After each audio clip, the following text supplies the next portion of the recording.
அண்மைச் செய்தி. சென்னை மாவட்ட ஆட்சியர் அலுவலகம் அருகே 17வது நாளாக இடைநிலை ஆசிரியர்கள் போராட்டத்தில் ஈடுபட்டு வருகின்றனர். இதனை நாம் அண்மைச் செய்தியாக பார்த்து வருகிறோம். இது பற்றிய கூடுதல் விவரங்களோடு இணைகிறார் எமது சிறப்பு செய்தியாளர் ராம்குமார். அவரிடம் விவரங்களை கேட்டு பெறலாம். ராம்குமார், சொல்லுங்க, 17வது நாளாக இடைநிலை ஆசிரியர்கள் போராட்டத்தை தொடர்ந்து வரும் நிலையில் இது பற்றிய விவரம். சம வேலைக்கு சம ஊதியம் என்ற ஒற்றை கோரிக்கையை வலியுறுத்தி தொடர்ச்சியாக கடந்த 4.5 ஆண்டுகளாக இடைநிலை பதிவுமூப்பு ஆசிரியர்கள் போராட்டத்தில் ஈடுபட்டு வருகிறார்கள். கிட்டத்தட்ட 17வது நாளாக இந்த போராட்டமானது இன்று தொடர்ந்து கொண்டிருக்கிறது.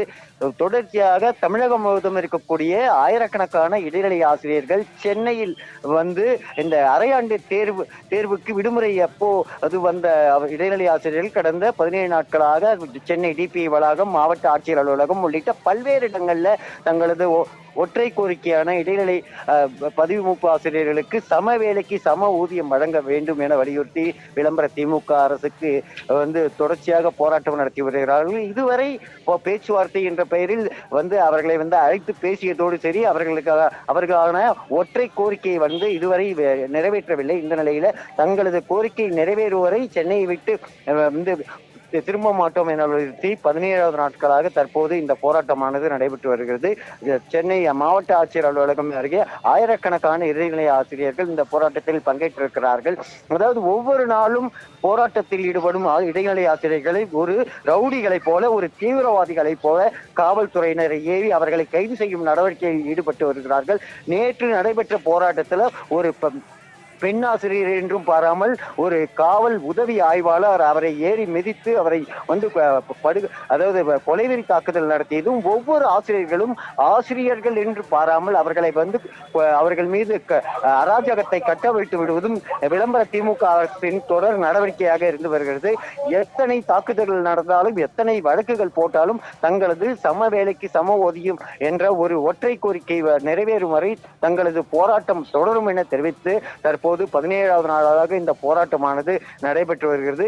அதாவது ஒவ்வொரு பகுதியிலும் இருக்கக்கூடிய ஆசிரியர்கள் தொடர்ச்சியாக அதிகப்படியான ஆசிரியர்கள் இந்த போராட்டத்தில் கலந்துகிட்டு இருக்காங்க. குறிப்பா இந்த இடைநிலை பதிவுமூப்பு ஆசிரியர்களோட சங்கத்தோட தலைமை நிர்வாகிகள் அனைவரும் ஒரு 8 பேர் நேற்று சென்னையில் கைது செய்யப்பட்டு தற்போது மதுரையில் வைத்திருக்கிறார்கள். அவர்கள் இல்லை என்றாலும் தங்களது போராட்டம் தொடரும் என தெரிவித்து தற்போது விளம்பர திமுக அரசுக்கு எதிராகவும் பள்ளி கல்வித்துறைக்கு எதிராகவும் தங்களது கோரிக்கை நிறைவேற்ற வேண்டும் என வலியுறுத்தி குழந்தை குட்டிகளோடு ஆசிரியர்கள் போராட்டத்தில் ஈடுபட்டிருக்கிறார்கள். அந்த பகுதியே ஒரு பரபரப்பான சூழ்நிலை இருந்து வருகிறது.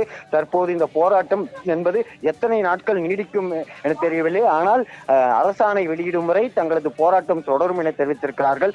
காவல்துறையினர் தொடர்ந்து ஒரு மாணவர்களை உருவாக்கக்கூடிய ஒரு குருமார்களாக இருக்கக்கூடிய ஆசிரியர்களை ஒன்றும் பாராமல் அவர்கள் மீது அராஜகத்தை கட்டுவிழ்த்து ஒவ்வொரு முறையும் அவர்களை தாக்கியும், பெண் என்றும் பாராமல் ஆண் போலீசாரை வைத்து கைது செய்வதும் அவர்களை தொடுவதும் தொடர்ச்சியாக இருந்து வருகிறது. ஆனால் இதையெல்லாம் விளம்பர திமுக அரசு கண்டுகொள்ளாமல் அவர்களின் நியாயமான வாழ்வாதார கோரிக்கையான சம வேலைக்கு சம ஊதியம் வழங்குவதை எப்படியும் கொடுக்க மாட்டோம் என்ற வகையில் தான் இந்த விளம்பர திமுக அரசு செயல்பட்டு வருது. ஆனால் தங்களது போராட்டம் எத்தனை நாட்கள் நடைபெற்றாலும் தங்களுக்கு தேவையான அரசாணை கோரிக்கை நிறைவேறும் வரை போராட்டம் தொடரும். சென்னையை விட்டு திரும்ப மாட்டோம் என வலியுறுத்தி தொடர்ச்சியாக போராட்டம் நடைபெற்று வருகிறது. இந்த போராட்டத்தில் ஏழை எளிய மாணவர்கள் பாதிக்கப்பட்டிருக்கிறார்கள். ஆனால் இதையெல்லாம் கண்டுகொள்ளாத பள்ளி கல்வித்துறை அமைச்சரோ விளம்பர திமுக அரசின் பொம்மை முதல்வரோ இதை பற்றி கண்டுகொள்ளவே இல்லை. எத்தனை போராட்டம் நடத்தினாலும் கண்டுகொள்ள மாட்டோம், நாங்கள் போட்டோ ஷூட்டுக்கு மட்டும்தான் போஸ்ட் கொடுப்போம் என்ற வகையில தான் விளம்பர திமுக அரசின் நடவடிக்கைகள் இருந்து வருது. அதாவது பசியும் பட்டினியோடு கண்ணீரும் கம்பளையோடு போராட்டம் நடத்தி வரும் இடைநிலை ஆசிரியர்களோட தங்களது கோரிக்கையை நிறைவேற்ற இந்த விளம்பர திமுக அரசு நடவடிக்கை எடுக்காத பட்சத்துல இந்த போராட்டம் எத்தனை நாட்கள், எத்தனை மாதங்கள் ஆனாலும் போராட்டம் தொடரும் என தெரிவித்திருக்கிறார்கள். தற்போது மாவட்ட ஆட்சியர் அலுவலகம் அருகே இருக்கக்கூடிய பல்வேறு இடங்களில் இந்த போராட்டம் நடைபெற்று வருகிறது. அவர்களை காவல்துறையினர் கைது செய்யும் நடவடிக்கைகளில் ஈடுபட்டு வருகிறார்கள். உமா, உங்களுடைய விரிவான விவரங்களுக்கு நன்றி ராம்குமார்.